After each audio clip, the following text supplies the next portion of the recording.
अस्सलाम वालेकुम दोस्तों आज हम बात करेंगे फायर फाइटर की क्वालिटीज के बारे में, उसकी रिस्पॉन्सिबिलिटीज के बारे में और उसकी ड्यूटीज के बारे में।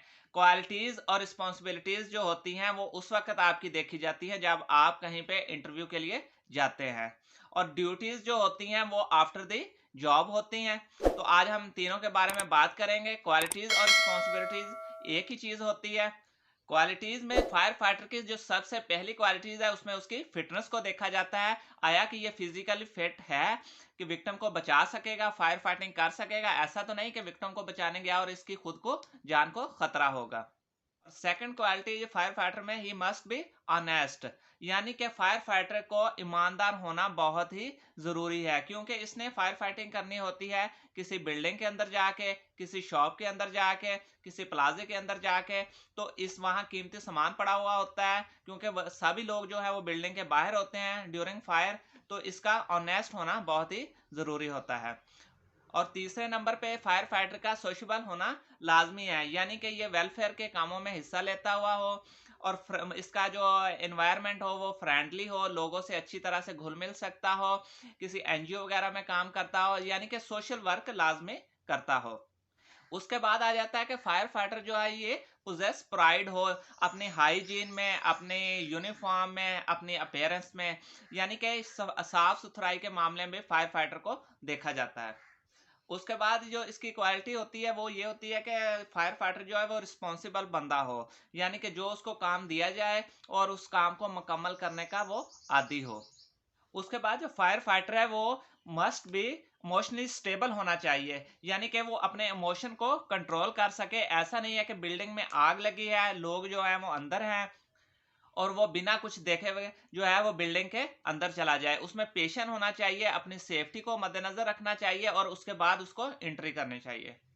उसके बाद फायर फाइटर को पेशेंट होना चाहिए, यानी कि सब्र और तहम्मुल का मुजाहरा करना चाहिए, क्योंकि उसने फायर फाइटिंग के दौरान उस वक्त उन बंदों से डील करना हुआ होता है जिनके घर जल रहे होते हैं, जिनके लोग अंदर फंसे हुए होते हैं, वो हाइपर हुए होते हैं। उस वक्त से फायर फाइटर को पेशेंट का जो है वो मुजाहरा करना चाहिए, और इसमें ये चीज लाजमी होनी चाहिए फायर फाइटर एक सब्र करने वाला बंदा हो।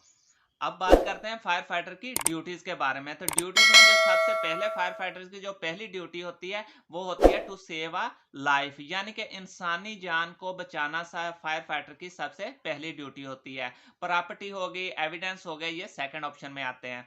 और जो दूसरी ड्यूटी होती है फायर फाइटर की वो होती है प्रॉपर्टी। इंसानी जान को बचाने के बाद उसके बाद फायर फाइटर को बिल्डिंग को सेव करना होता है, जो कि उसमें आग लगी होती है या उसमें जो सामान पड़ा होता है उसको बाहर निकालना होता है। और तीसरी जो ड्यूटी है वो है ह्यूमैनिटेरियन सर्विस, यानी कि आपने इंसानियत के नाते जो है वो विक्टिम के साथ क्या करना होता है, उन लोगों के साथ क्या करना होता है। अगर वो भूखे हैं तो उनको खाना खिलाना होता है, और अगर उनको पैसों की जरूरत होती है तो पैसे भी देने पड़ते हैं।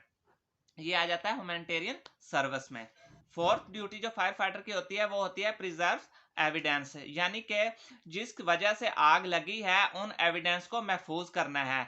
फायर फाइटिंग के दौरान जो चीज जहां पे पड़ी हुई होती है उसको वहीं पे रहना होता है। अगर बिजली का स्विच है वो ऑन है तो उसको ऑन ही रखना होता है। जो मेज कुर्सी बेंच जहां पे भी पड़े हुए होते हैं उसको वहीं पे रखना होता है, किसी चीज को छेड़ना नहीं होता, क्योंकि क्या पता किस चीज से आग लगी है, ये बाद में जब इन्वेस्टिगेशन होगी तो उससे पता चलता है।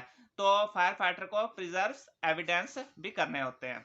और जो फिफ्थ ड्यूटी और आखिरी ड्यूटीज होती हैं उसमें यह है कि फायर फाइटर को सेव द इन्वायरमेंट रखना होता है, यानी कि फायर फाइटिंग के दौरान उसको इन्वायरमेंट को भी मद्देनजर रखना होता है। ऐसा नहीं है कि एक बिल्डिंग, एक शॉप में आग लगी हुई है और फायर की वजह से कम नुकसान हुआ है और आपने वहां पे इतनी फायर फाइटिंग की है, इतना पानी उस रूम में भर दिया है कि जो उसकी सारी चीजें हैं वो डैमेज कर दी हैं।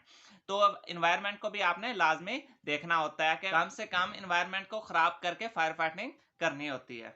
उम्मीद करता हूं दोस्तों आपको समझ आ गई होगी। अगर फिर भी आपका कोई क्वेश्चन हुआ तो नीचे कमेंट्स में लाजमी लिखें। मिलते हैं अपनी नेक्स्ट वीडियो में, तब तक के लिए अल्लाह हाफिज।